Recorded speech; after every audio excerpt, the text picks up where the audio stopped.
At my mom's birthday, my brother's son spilled soda in my lap and shouted, "Grandma says you don't belong here."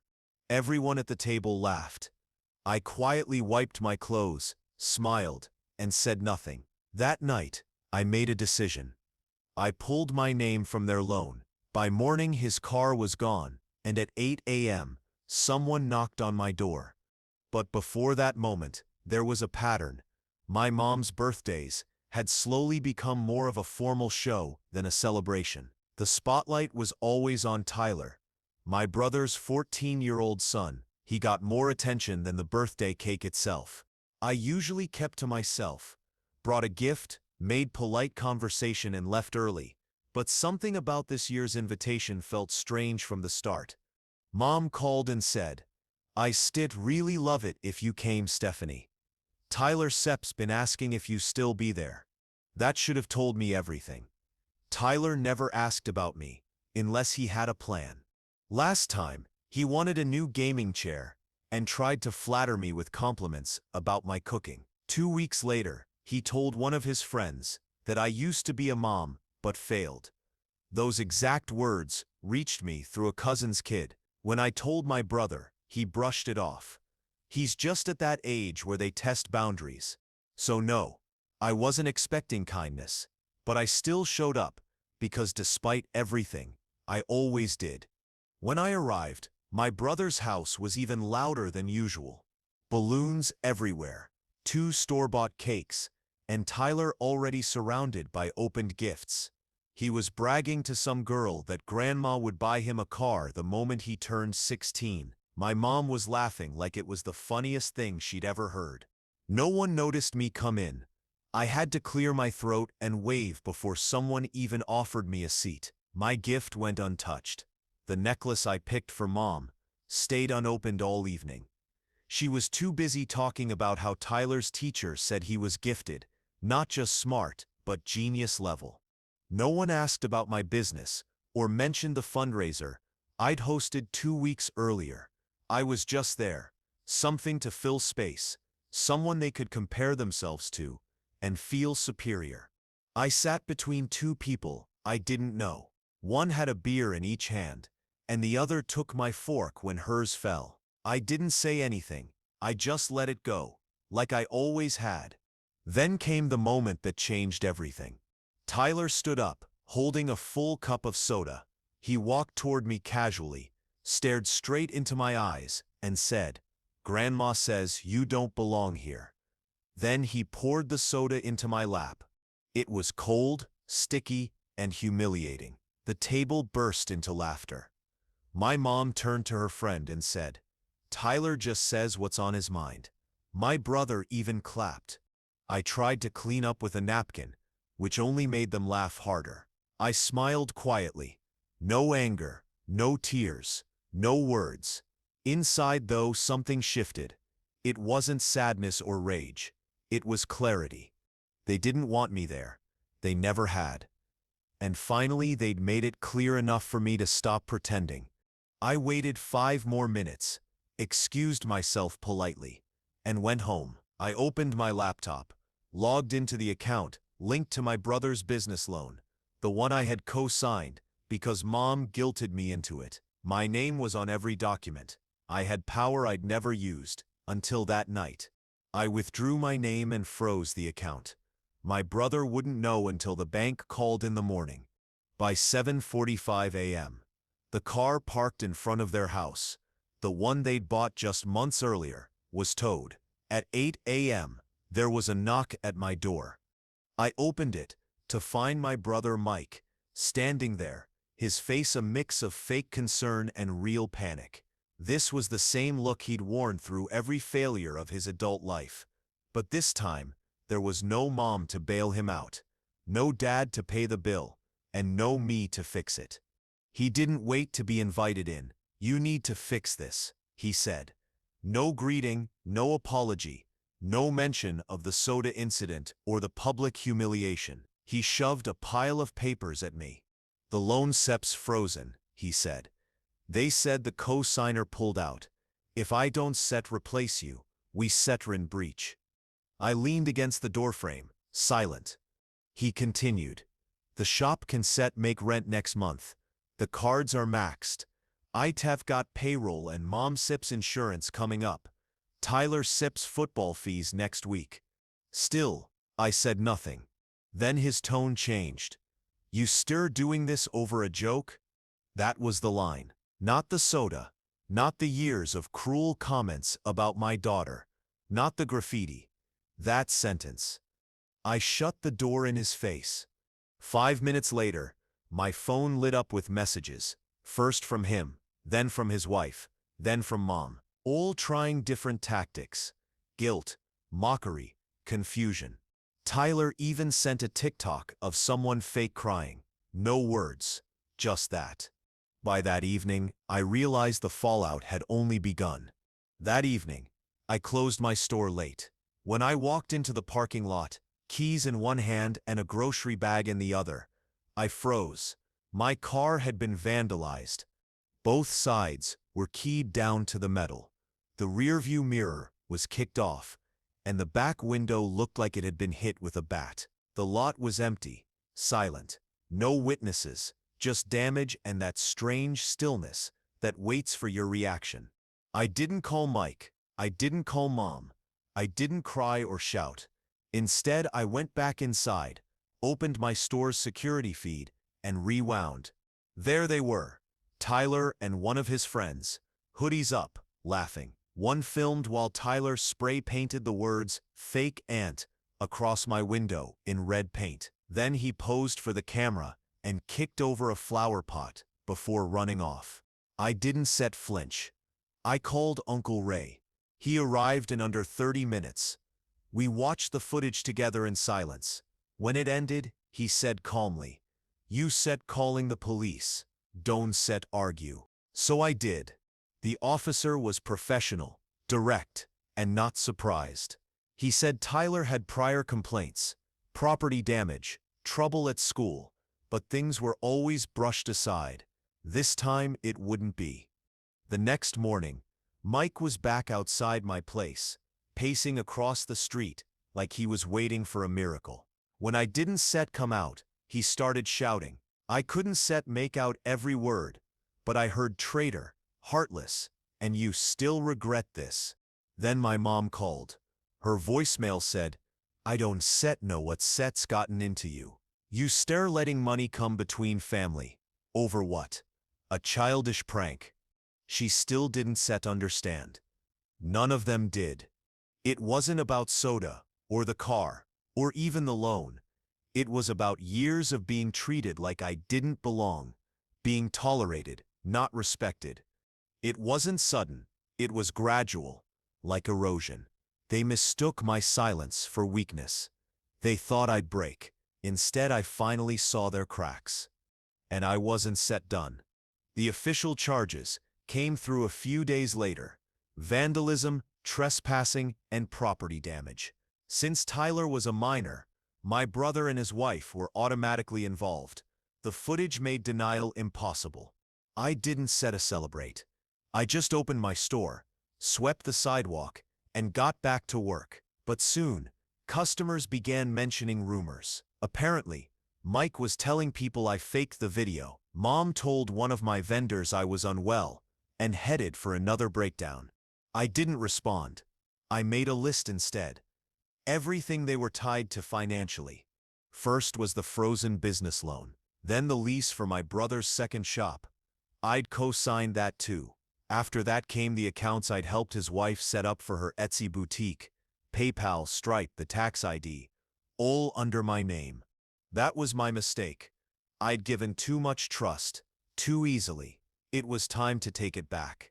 By the end of the week, I'd closed every account, revoked permissions, and alerted tax services to remove my details from any record tied to them. Within 2 days, their boutique went offline.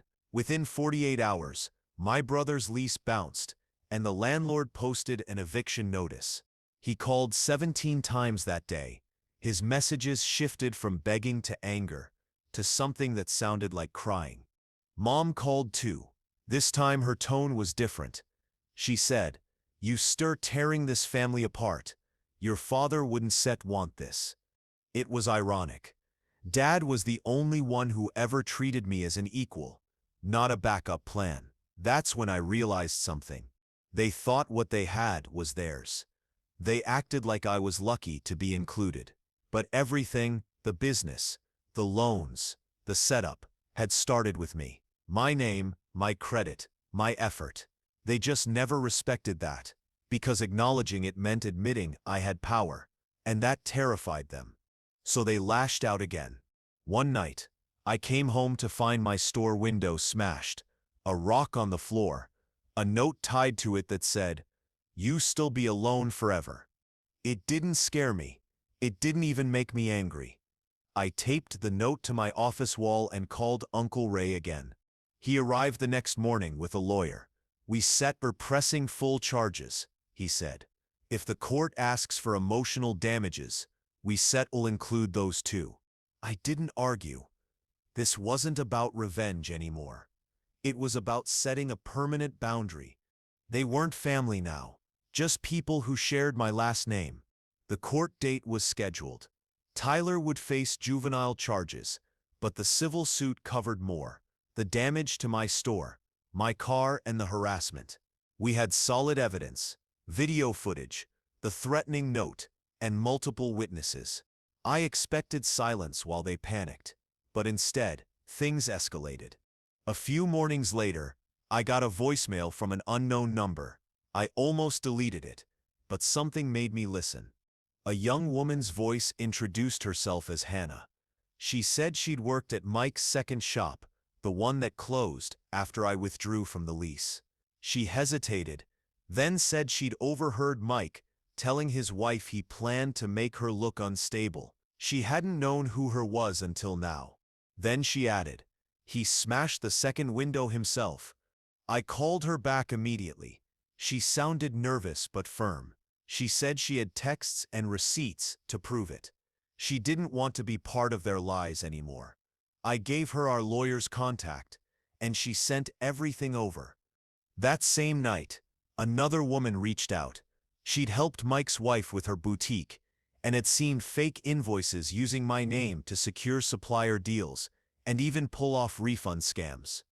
A third message came through Instagram with similar claims. I forwarded everything to Uncle Ray. By morning, our case had evolved from vandalism to something much larger: fraud, identity misuse, and deliberate defamation. The lawyer updated the court filings within hours. I thought that would scare them into backing down, maybe even apologizing, but they didn't. They went public. Late that night, I got a notification from my security app. Outside my store stood Mike, his wife, and my mother. They weren't moving, just staring through the window. Then Mike pulled out his phone and started live streaming. He called me a parasite, said I was using my daughter's death for sympathy, claimed I was destroying the family's legacy. My mother stood behind him, silent, arms crossed. They didn't know I was watching from the apartment upstairs. I didn't go down. I didn't argue. I simply called the police and sent the live stream to our lawyer. It was removed within an hour, but not before someone recorded it and shared it with a local news blog. The headline read, "Family Feud Turns Legal. Live Stream Meltdown. Adds fuel to the fire." The next day, strangers came by the store, some to offer support, some just curious. A few left notes saying things like, "You handled this better than most would." 2 days later, Mike and his wife received their court summons: fraud, defamation, damages, everything. Their lawyer reached out, offering a private settlement if I dropped the public charges. I didn't respond. My lawyer did. Because this wasn't about revenge. It was about survival. And they were the ones who lit the match. Court was set for a Thursday morning. I barely slept the night before. Not out of fear, but because I wanted it finished. I wanted the truth to stand on its own. And when it was over, I wanted to walk away completely free of them. I arrived early. Uncle Ray was already there, calm as ever, holding a cup of coffee like it was just another errand. He handed me the latest court filing, 7 exhibits in total, all neatly organized. When Mike walked in, he looked worn down. His tie was crooked, eyes red. His wife followed, whispering to him and checking her phone repeatedly. They sat 2 rows ahead. Neither turned around. Mom wasn't there. Later, I found out she'd told neighbors she was too heartbroken to attend. But someone sent me a photo of her that same morning, smiling at brunch with one of her church friends. The judge was professional and efficient. Our lawyer presented everything: the footage of Tyler, the live stream Mike posted, and the fake invoices with my name on them. Then came the witness statements: 3 former employees, 2 vendors, and Hannah, the young woman, with proof Mike had staged the vandalism. With each exhibit, Mike seemed to shrink lower in his seat. When our lawyer finished, she requested restitution, not just for property damage, but also for emotional distress, business interference, and legal costs. Their lawyer tried to downplay it, calling it a family matter that got out of hand. But the judge didn't accept that. She looked over the live stream transcript, flipped through the screenshots, and said something I had told never forget. "If this is how your family handles things privately," I said, "I'm glad it became public." We won every single claim. Mike and his wife were ordered to pay just over $28,000 in damages. Tyler received community service, mandatory counseling, and a written apology, which he later sent by email, clearly drafted by someone else. Didn't reply. But the aftermath didn't stop there. A week later, I came home to find my flower bed torn up, my mailbox bent, and old food smeared across my front door. No note, no signature, just another petty act. I didn't react. I cleaned it up, installed another camera, and filed another report. The police took it seriously this time. Now there was a record. A few days later, a cousin who quietly stayed in touch sent me a text. He said at a small family gathering, "Mom called me cold and bitter, claiming I was using grief for attention." Mike apparently said, "I'm not done fighting." I didn't reply. I just took a screenshot and filed it away. That was when I realized something that finally brought peace. They were falling apart. The more I rebuilt my life, the more theirs unraveled. My store was thriving. I'd launched a new line of locally sourced products, partnered with a regional supplier, and doubled sales in a month. We were expanding, hiring, growing, and for once, it didn't feel heavy. It felt earned. I quietly let a few good relatives know, the cousins who still called on birthdays, who'd shown up when it mattered. I told them about the growth, the press coverage, the award nomination. They shared it naturally, and I knew word would reach the rest. I never gloated. I just shared facts, progress, stability, success. And I knew it bothered them, because for years they'd told me I'd never make it without their approval or family name. Now they were the ones shut out, and I was doing just fine. Months passed. The business kept growing, and I finally stopped checking over my shoulder. The security cameras stayed on, the locks reinforced, but the constant tension was gone. Peace wasn't loud, it was quiet. Like realizing one day that the buzzing in your head has finally stopped. I hadn't heard from Mike since court. His wife unfollowed me on every platform. Tyler disappeared from the internet, or maybe just went private. Either way, their silence felt strategic, not remorseful. Mom never called again. Still, updates found their way to me through others. An older cousin mentioned Mike had tried starting another business, but no one would back him. His reputation had spread, quietly but wide enough. Suppliers didn't trust him. Landlords wanted co-signers, and even his church had distanced itself after that live stream. They were stuck. The fallout was no longer just mine to carry. It had become theirs too. And the best part? I hadn't done anything underhanded. Every move, from withdrawing my name to pressing charges, had been within my rights. They had thrown mud. I simply handed over evidence. Then one Sunday, something unexpected happened. My store was closed after a private event, a local women-owned business showcase. One of my new employees mentioned a woman had been standing outside, dressed like she'd come from church, just staring in. I checked the security feed. It was my mom. She stood there for about 5 minutes, silent, looking through the glass. She didn't knock. She didn't come inside. She just watched. Maybe she expected to see me struggling. Maybe she wanted proof that I was alone. Instead, she saw a full store, lights on, shelves stocked, people cleaning up after a successful event. Then she turned and left. I didn't follow her. I didn't call. I just locked up and finished wiping down the counters. Because by then, it really was nothing. I don't miss them. Not my brother, not his son, not his wife, and not the mother who protected everyone but me. I don't miss the fake smiles, the judgmental silences, or pretending I didn't notice when they left my daughter out of family photos. I'm building something real now, not just a business, but a life built on respect and peace. And yes, sometimes when things go well, when a product sells out or a customer tags my store online, I make sure a certain cousin hears about it, not out of spite, just intention, because I know they'll tell the rest, and I know it burns. Maybe that's Sep's petty, or maybe it's just what it looks like when the quiet one finally stops letting people walk over her. Either way, I sleep just fine.